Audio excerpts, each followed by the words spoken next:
In the last videos, we dealt with life producing life and how that was most reasonable. Then we moved on to complexity and how it was most reasonable to believe that an intelligent mind brought into existence the complexity that we enjoy.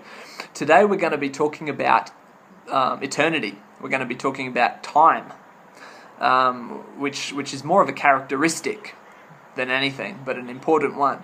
And so what we're looking at is time itself. Now we have realized recently, in the last couple of decades or however long, that time is affected by mass and velocity.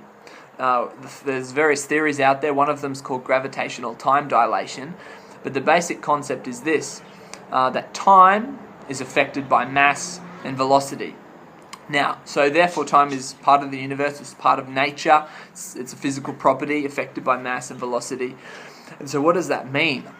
Well, it means that whatever brought into existence, time, space and mass, energy, whatever brought these things into existence must have been external to them.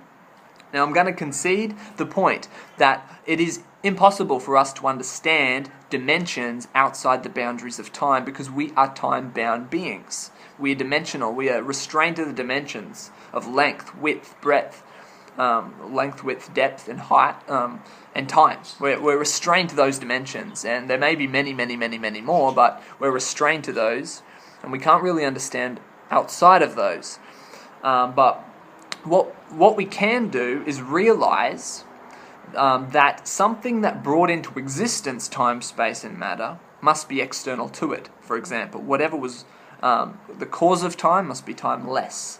In other words, whatever caused time is not restricted by time's restraints. It is timeless. Another word for timeless is eternal. And so there you have the concept that this entity must be beyond time itself. It must be external to time in order to have created time or brought time, space and matter into existence.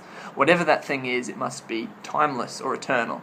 And so, therefore, the question, who created whatever it was that brought time into existence, is invalid. Who created God is an invalid question because God by definition is eternal, or this entity at this point of the argument is by definition eternal, which means that it had no beginning and it had no end because it's timeless.